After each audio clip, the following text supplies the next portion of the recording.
Baruch Abba Beshem Adonai, béni soit celui qui vient au nom du Seigneur.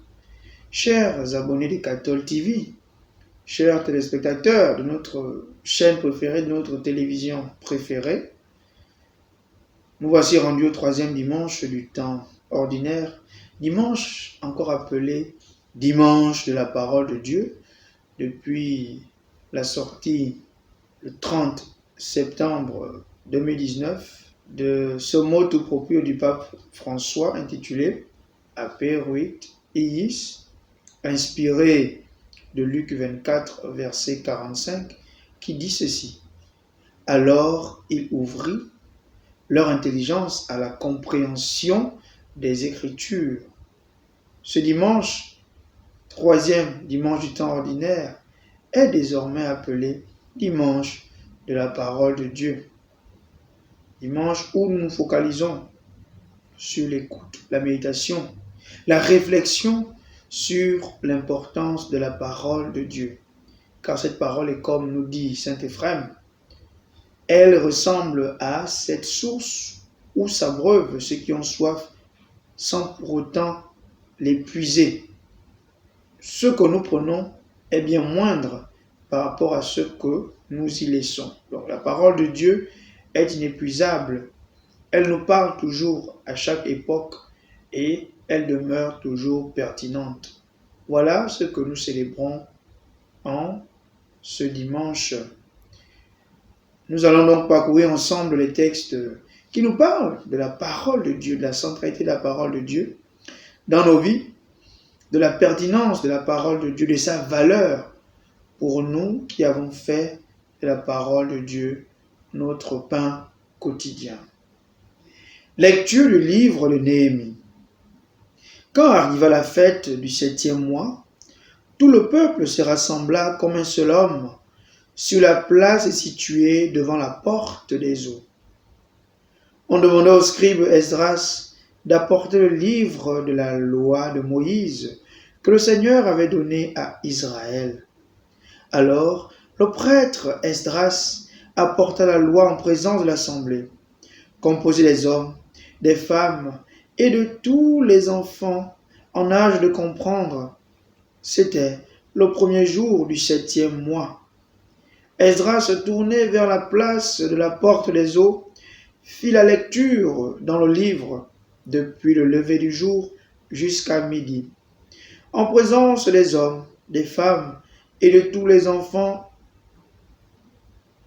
en âge de comprendre. Tout le peuple écoutait la parole de Dieu.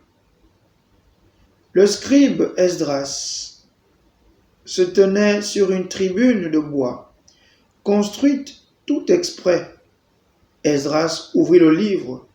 Tout le peuple le voyait, car il dominait l'assemblée.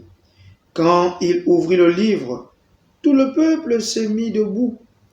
Alors Esdras bénit le Seigneur, le Dieu très grand.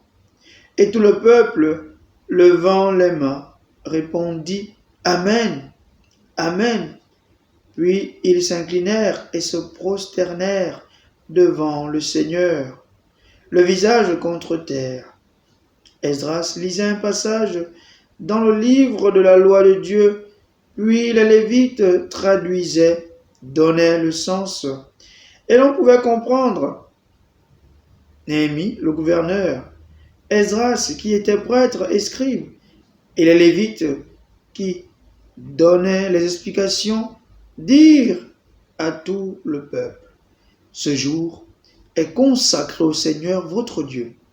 Ne prenez pas le deuil, ne pleurez pas, car ils pleuraient tous en entendant les paroles de la loi. » Esdras leur dit encore, « Allez, mangez des viandes savoureuses, buvez des boissons aromatisées et envoyez une part à celui qui n'a rien de près, car ce jour est consacré à notre Dieu. Ne vous affligez pas, la joie du Seigneur est votre rempart. » Le texte de Néhémie que nous venons d'écouter nous situe au moment du retour de l'exil et de la reconstruction du temple de Jérusalem, Cyrus, roi de Perse, a délégué Esdras, prêtre et scribe, pour ramener les exilés de Babylone sur leur terre et reconstruire le peuple, rebâtir ce qui avait été détruit par Babylone, par les troupes de Nabuchodonosor. Ce peuple qui revient d'exil n'a plus de roi. Avec l'exil, le roi a disparu. Ce peuple n'a plus de temple, le lieu où on offrait les sacrifices, le lieu où on venait écouter également la parole de Dieu. Ce peuple n'a plus de terre, car il a été loin de sa terre. Mais ce peuple qui revient d'exil a quelque chose qui est resté avec lui, c'est la parole de Dieu. C'est elle qui rassemble le peuple. Et c'est pourquoi le scribe Esdras, et prêtre en même temps, va se mettre à lire la parole de Dieu, la loi du Seigneur, montrant ainsi que la loi du Seigneur devient ce qui fonde l'unité du peuple, qui fait passer de la dispersion de l'exil à l'unité du retour de l'exil. La parole de Dieu est donc celle-là qui unit les hommes, qui unit les gens venant de divers horizons pour qu'ils forment tous un seul peuple où il n'y a plus de distinction, ni de langue, ni d'origine, mais où nous considérons comme un seul peuple. Et c'est ce peuple qui se lève comme un seul homme pour écouter la parole de Dieu, pour écouter la Torah, la loi. La loi, la Torah, marque donc la naissance du peuple comme étant un peuple centré sur la parole de Dieu. Voilà ce que fait la Torah. Et le scribe Esdras va lire cette loi, comme on l'a entendu, le premier jour du 7e mois. Le premier jour du 7e mois correspond au mois appelé Tishri. Tishri qui tient sa racine de l'akkadien Seka, qui veut dire commencement. Le premier jour du 7e mois, appelé encore Tishri, est le jour où on célèbre le Rosh Hashanah. Rosh Hashanah qui est une fête juive. Rosh Hashanah qui veut dire la tête du mois. C'est le jour où on célèbre le commencement d'une nouvelle année. Et l'année commence avec l'apparition de la nouvelle lune, de la pleine lune dans le ciel à Néoménie. C'est à ce moment donné qu'on célèbre le Rosh Hashanah. À Rosh Hashanah, c'est la naissance du peuple, c'est le renouvellement, c'est un nouveau départ. Dans le fait de lire la loi, ce jour, premier jour du 7e mois, ça veut donc dire que c'est un nouveau commencement pour le peuple, c'est un nouveau départ. La Torah devient le socle civil et religieux du peuple. Le peuple se fonde désormais sur la parole de Dieu du point de vue civil et sur la parole de Dieu du point de vue religieux. Tout est désormais centré sur la parole de Dieu. Ce peuple, né de nouveau, est un peuple qui n'a pour chose essentielle que la parole de Dieu. Esdras, en lisant la parole de Dieu, en lisant la Torah, comme nous l'avons entendu, domine le peuple. Il est situé à un endroit où tout le monde peut le voir.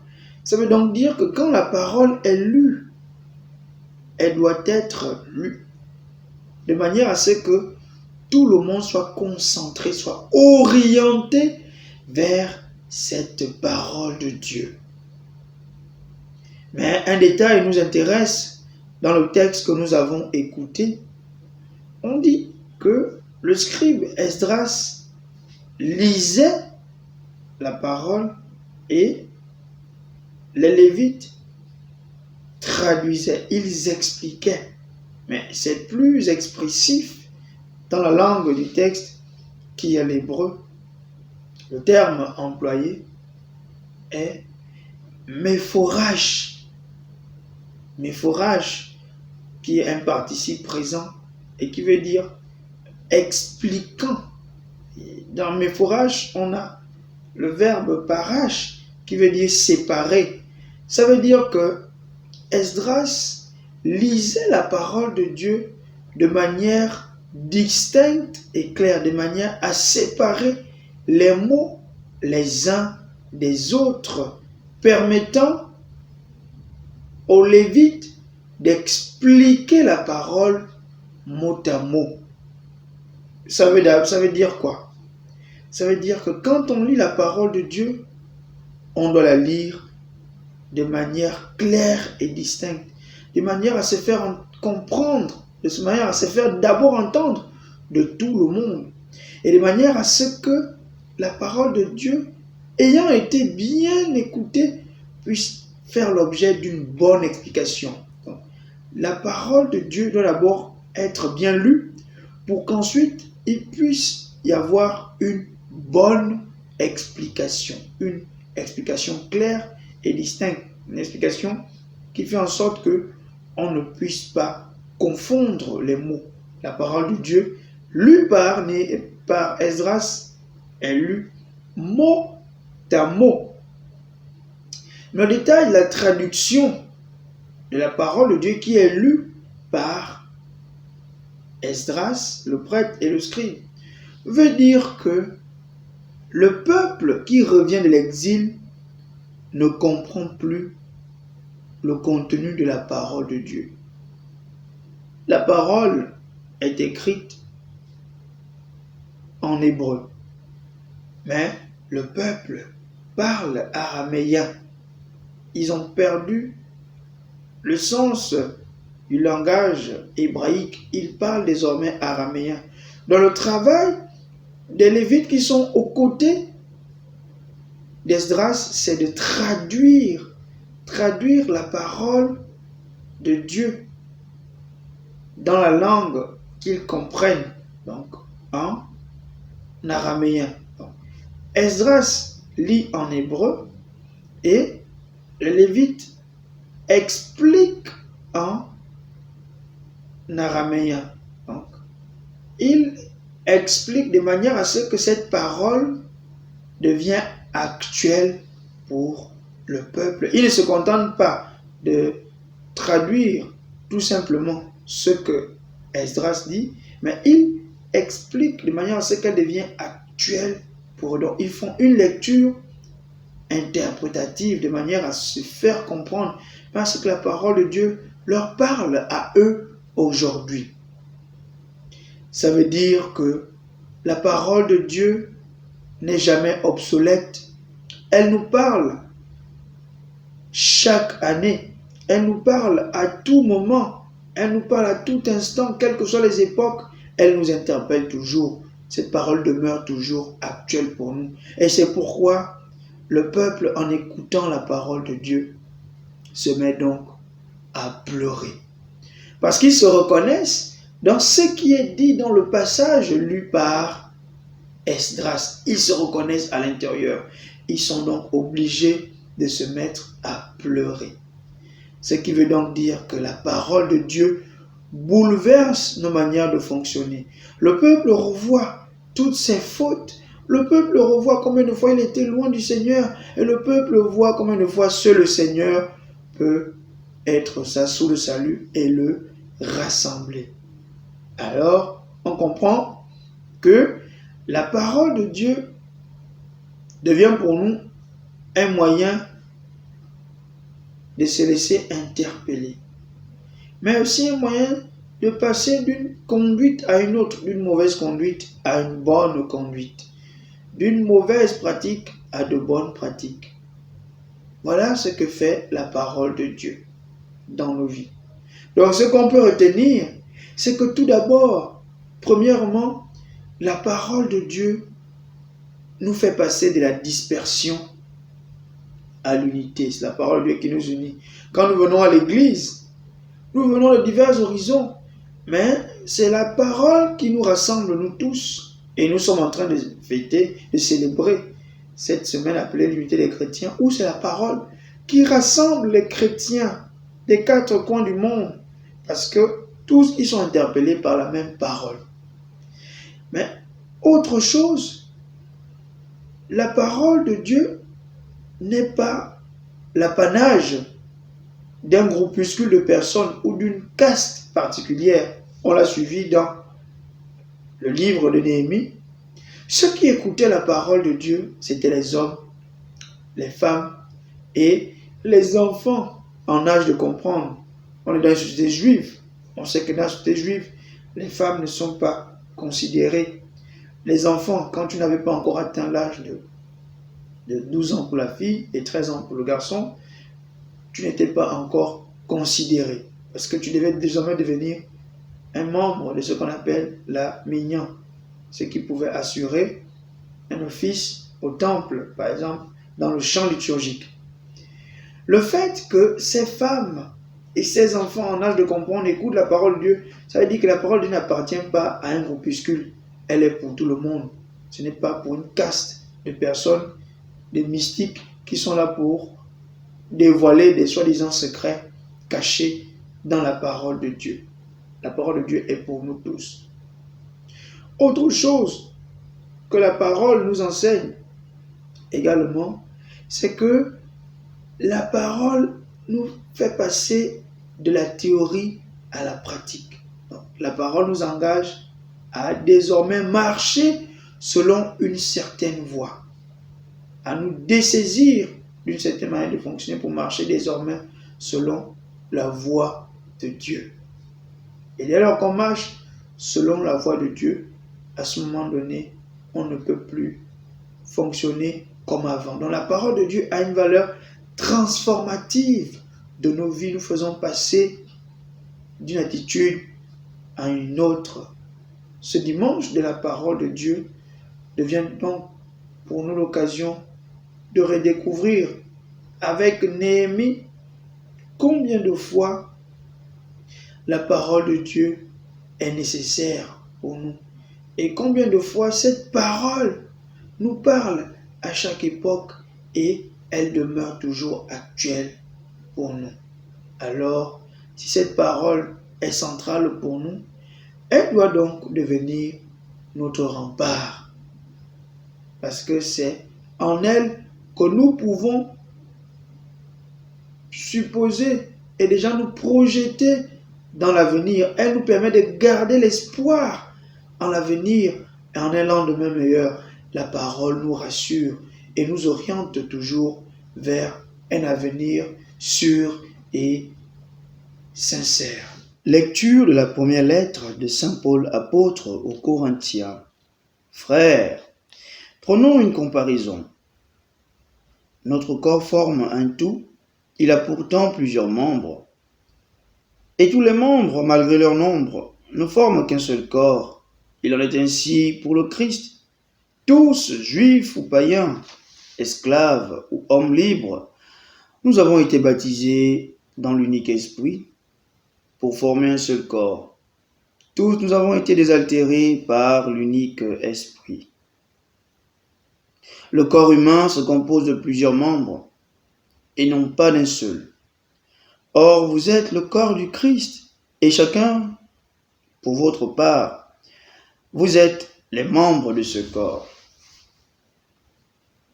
Saint Paul continue dans cette lettre aux Corinthiens, la première, de régler les problèmes de la communauté de Corinthe.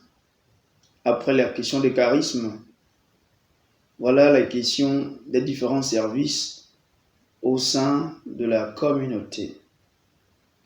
Saint Paul rappelle, en prenant une image, une comparaison, que la communauté est comme un corps où chaque membre sont interdépendants et solidaires.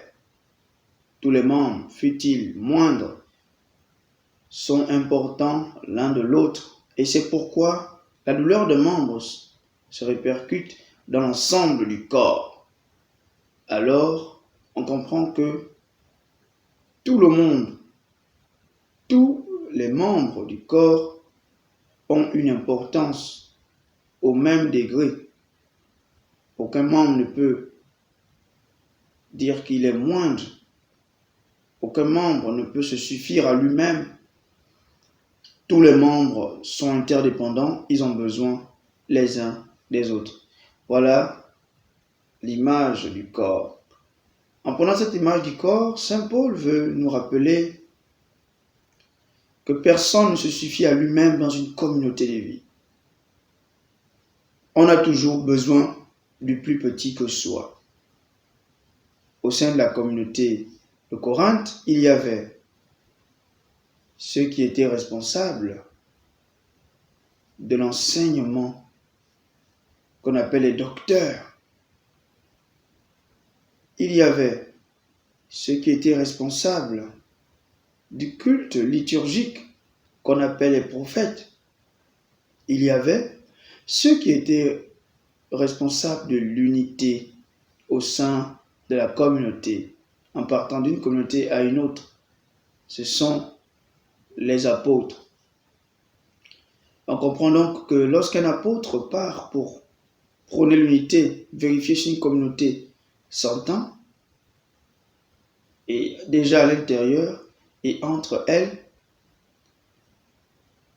le docteur reste à enseigner, faire une catéchèse sur la dynamique de l'unité. Et le prophète fait un culte, il offre un culte liturgique.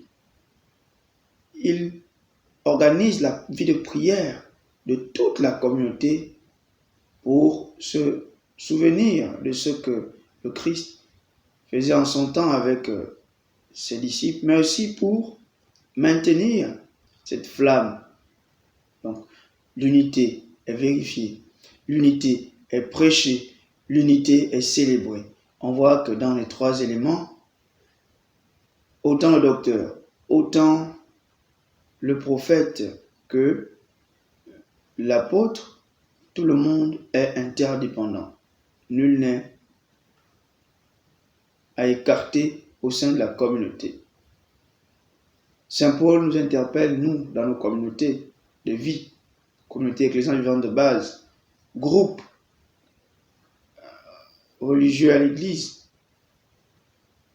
Il nous rappelle que nous avons toujours besoin des autres et que personne ne peut penser qu'il est une panacée à tous les problèmes, qu'il s'autosuffit. Chaque élément est important dans la chaîne que forme la communauté. Si cet élément est enlevé, c'est un déséquilibre total qui va suivre dans l'organisation de la société. Donc, au sein de nos églises, au sein de nos sociétés, apprenons à considérer l'autre comme une merveille pour le bien de l'ensemble.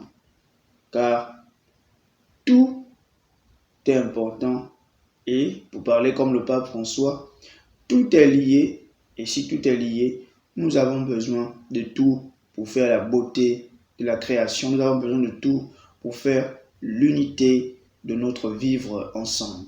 Commencement de l'évangile de Jésus-Christ selon saint Luc. Plusieurs ont entrepris de composer un récit des événements qui se sont accomplis parmi nous, tels que nous les ont transmis, ceux qui dès le début furent les témoins oculaires et sont devenus les serviteurs de la parole. C'est pourquoi j'ai décidé moi aussi, après m'être informé soigneusement de tout depuis les origines, d'en écrire pour toi, cher Théophile, un exposé suivi afin que tu te rendes bien compte de la solidité des enseignements que tu as reçus. Lorsque Jésus, avec la puissance de l'Esprit, revint en Galilée, sa renommée se répandit dans toute la région. Il enseignait dans les synagogues des Juifs et tout le monde faisait son éloge. Il vint à Nazareth, où il avait grandi, comme il en avait l'habitude. Il entra dans la synagogue le jour du sabbat, et il se leva pour faire la lecture. On lui présenta le livre du prophète Isaïe. Il ouvrit le livre et trouva le passage où il est écrit: L'Esprit du Seigneur est sur moi, parce que le Seigneur m'a consacré par l'onction. Il m'a envoyé porter la bonne nouvelle aux pauvres, annoncer aux prisonniers qu'ils sont libres et aux aveugles qu'ils verront la lumière, apporter aux opprimés la libération, annoncer une année de bienfaits accordée par le Seigneur.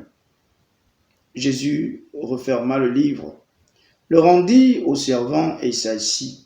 Tous, dans la synagogue, avaient les yeux fixés sur lui. Alors, il se mit à leur dire: Cette parole de l'Écriture que vous venez d'entendre, c'est aujourd'hui qu'elle s'accomplit. Luc est le seul des évangélistes à nous décrire ce qu'il a voulu faire et comment est-ce qu'il a fait. Dans la rédaction de son évangile, Luc est le seul qui nous expose son projet et comment il a fait pour réaliser son projet. Luc, à l'entame de l'évangile que nous avons écouté, expose son projet. Beaucoup ont entrepris de composer un écrit que le grec appelle diégésis, c'est-à-dire une notice écrite des éléments de ceux qui se sont passés, des événements à entendre au sens d'action, la praxis des actions qui se sont passées tels qu'ils ont reçu des témoins oculaires qui sont devenus des serviteurs de la parole. Luc parle ici des prédicateurs, ceux qui ont prêché l'évangile de Jésus-Christ de façon orale sans pourtant écrire. Il parle de ces témoins oculaires, de ceux qui ont vécu avec Jésus. Il y en a qui ont consigné par écrit ce que ces derniers leur ont donné comme message de ce qu'ils ont vécu avec Jésus. Donc, ce que les apôtres ont transmis comme message, il y en a qui ont consigné cela par écrit. C'est ce qu'on appelle les récits, donc la diégésis. Lui aussi, fidèle à cette tradition d'écrire ce qui s'est passé, comment Dieu a accompli, a tenu sa promesse en Jésus-Christ, comment Jésus est le prophète tant attendu. Luc, lui aussi, il a fait comme ces derniers. Il a consigné, il a décidé de consigner par écrit la vie, le ministère, les œuvres de Jésus pour montrer à un certain Théophile, donc Théophile, la solidité des enseignements qu'il a reçus. Luc consacre son écrit à un garant officiel, selon la tradition grecque. Dans la rédaction d'un écrit, vous devriez dédier cela à un garant officiel pour plus de crédibilité. Théophile ici est la figure de tous les amis de Dieu. Théophile veut dire Théos et Philos, donc l'ami de Dieu. Mais tous ceux qui s'intéressent à la parole de Dieu, c'est à eux que Luc adresse ce message. Tous ceux qui veulent avoir des enseignements solides et qui ont commencé à s'intéresser à la parole de Dieu, c'est à eux que Luc s'adresse à nous tous qui aimons écouter la parole de Dieu, à nous tous qui aimons parler de Dieu. Mais Luc s'adresse aussi, en partant du contexte gréco-romain de l'époque, Luc, selon certains experts, s'adresse à Théophile en tant qu'un homme déjà qui était très connu du temps des Grecs, du temps de la domination dans le bassin méditerranéen. Il s'adresse à Théophile en tant que croyant qui aurait écouté le ministère et la vie de l'Église, qui continue l'œuvre de Jésus-Christ, mais qui n'aurait pas encore eu des enseignements solides pour raffermir sa foi. Luc écrit pour qu'il se rende compte que Dieu a réalisé ses promesses en la personne de Jésus-Christ. Dieu a tenu ses promesses en la personne de Jésus-Christ. Donc, Luc s'appuie sur des paroles reçues des témoins oculaires, des apôtres. Et il emploie une méthode, il ne le fait pas de façon anodine, il emploie une méthode. Lui aussi, après s'être informé de ce qui s'est passé depuis les origines. Donc, que fait Luc? Luc collecte les informations, il collecte les données pour écrire son évangile, il collecte les données, il fait œuvre d'historien. L'historien collectait les données pour pouvoir écrire son histoire. Ça veut donc dire que Luc s'appuie sur des éléments. Il s'appuie sur des éléments. Il s'appuie sur des informations pour écrire. Ce qui veut nous enseigner que ce que Luc écrit n'est pas le fruit d'une absurdité, le fruit d'une invention, mais c'est le fruit d'une recherche scientifique, d'une collection de données pour arriver à une rédaction de la vie de Jésus-Christ. Si Luc s'appuie sur une parole, ça veut donc dire qu'il s'appuie sur ce que ces derniers ont reçu de ce qui venait de Dieu. Et le mot parole employé dans le texte serviteur de la parole est logos. Et chez Luc, le logos, tout comme chez Jean, signifie le verbe de Dieu, ça signifie la parole de Dieu. Donc, Luc va s'appuyer comme les autres sur ceux qui ont été au service de la parole de Dieu. Au service de la parole de Dieu. Il ne s'appuie pas sur des gens qui étaient au service d'une parole ordinaire, mais au service de la parole de Dieu. Alors, Luc commence donc par décrire le début du ministère de Jésus. Un homme puissant par la parole et par les actes, et qui étonnait tout son entourage. Voilà qu'il repart où il a vécu, où il a été élevé. Et il entre dans la synagogue le jour du sabbat. Ça veut dire que Jésus est un bon juif qui respecte la tradition du sabbat, le repos, pour le jour consacré à la parole de Dieu. Et ça veut dire que cette parole de Dieu, l'Ancien Testament, préfigure déjà ce qui va arriver, ce qui est en attente d'accomplissement. Ça veut donc dire que l'accomplissement de la parole de Dieu en Jésus-Christ s'appuie sur l'espérance de l'Ancien Testament, les espérances fondées sur l'Ancien Testament. C'est fidèle à la loi juive que Jésus va manifester l'accomplissement de ses écrits. Jésus entre dans la synagogue et dans la tradition juive, La liturgie synagogale, le jour du sabbat, est très particulière. Quand on entre dans la synagogue, le jour du sabbat, on commence par une prière d'introduction.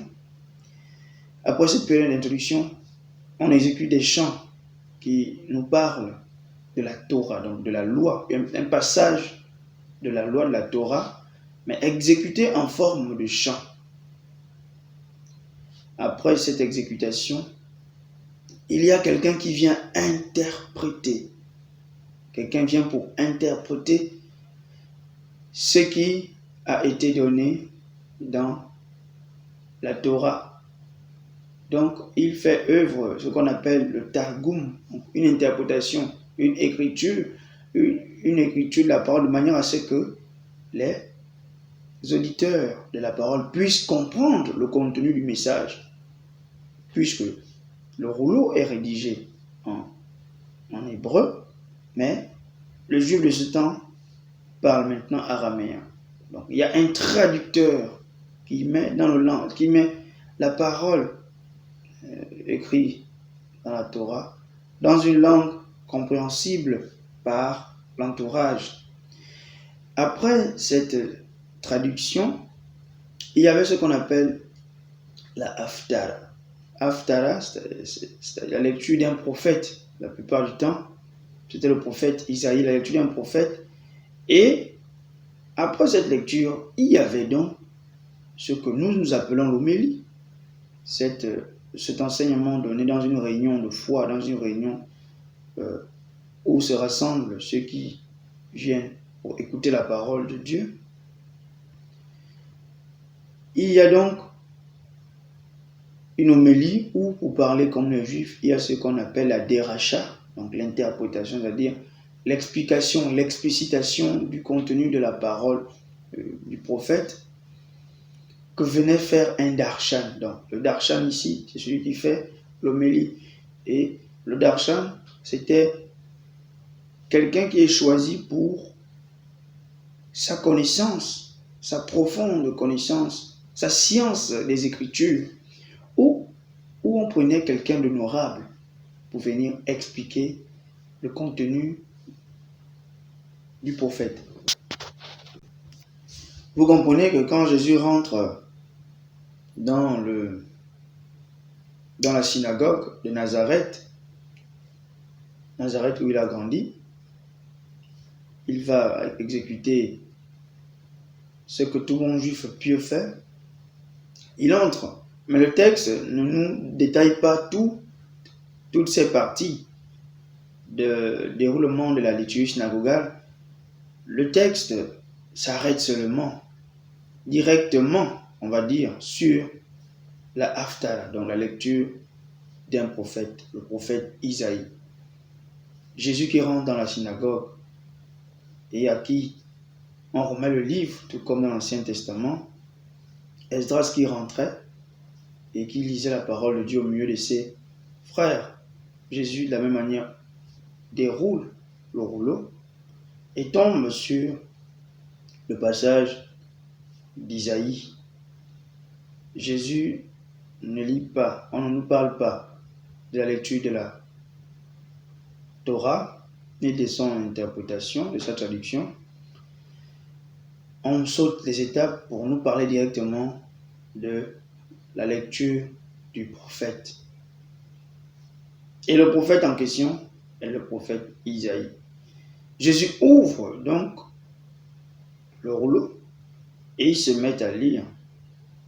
Il tombe sur Isaïe 61, versets 1 et 2, qui nous dit que l'Esprit du Seigneur est sur moi, parce que le Seigneur m'a consacré par l'onction. Il m'a envoyé annoncer la bonne nouvelle aux pauvres. Jésus lit ce passage dans un contexte d'attente d'un prophète, attente du prophète des derniers temps qui viendra libérer le peuple juif, qui leur apportera l'Esprit du Seigneur, qui fera en sorte que le peuple soient libérés de toute forme d'oppression, que ce soit sur le plan matériel, qu'ils aient maintenant quelque chose de quoi subvenir à leurs besoins, sur le plan spirituel, qu'ils soient en communion désormais avec leur Dieu, qu'ils soient également libérés, comme on entend la libération, qu'ils soient libérés de l'emprise des mauvais esprits, de l'emprise des mauvaises œuvres. Donc, Jésus lit ce passage dans un contexte d'attente, un contexte où on est tendu vers la réalisation de cette attente.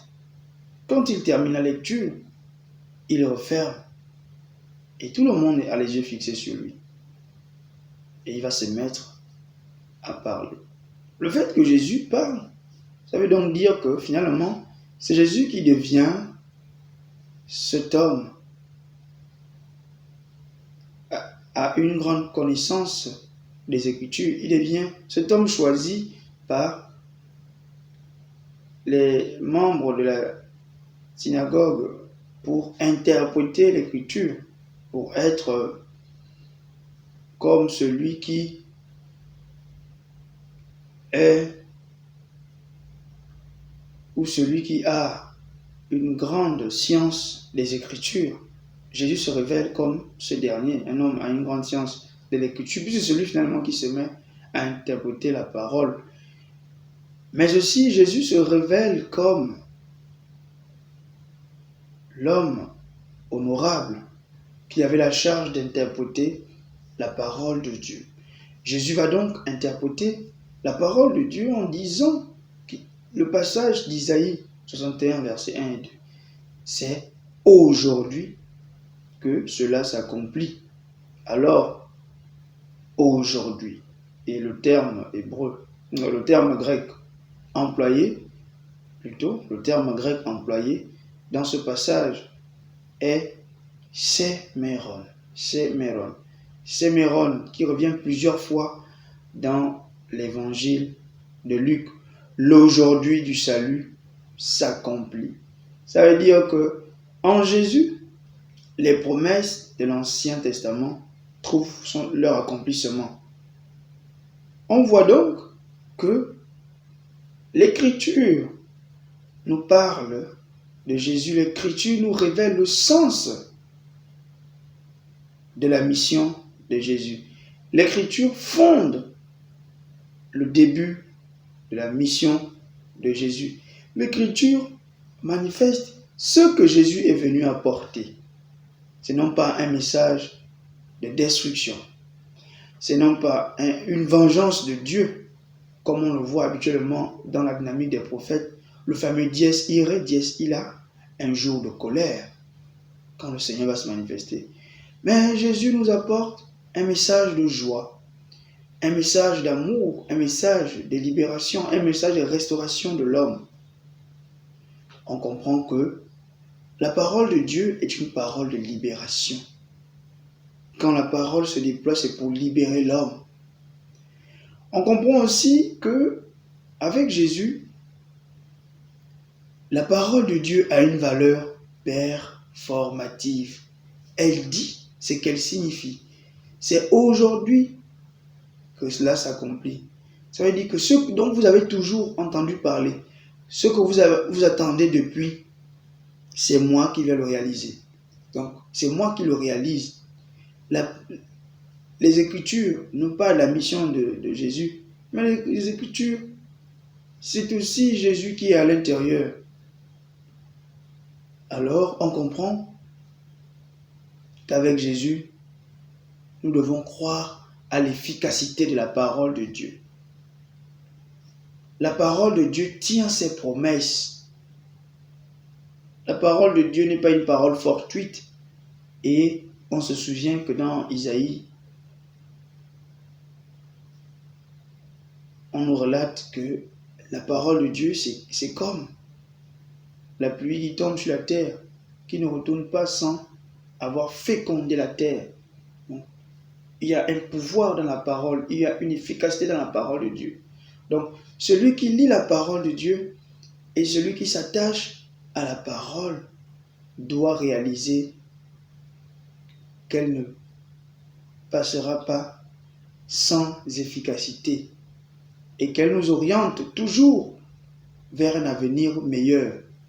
Nous devons donc mettre notre confiance en la parole de Dieu. En ce dimanche, justement, où nous célébrons le dimanche de la parole de Dieu. La parole est essentielle pour nous.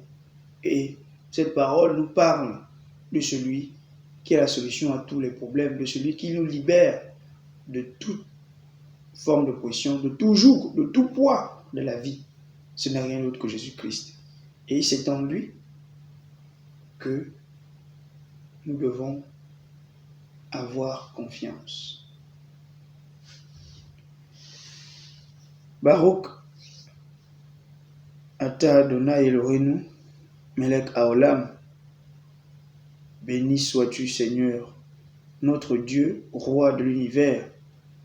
Bon dimanche à tous nos amis de Cathol TV et que le Seigneur nous bénisse et nous garde toujours. Et surtout, bonne fête du dimanche de la parole de Dieu.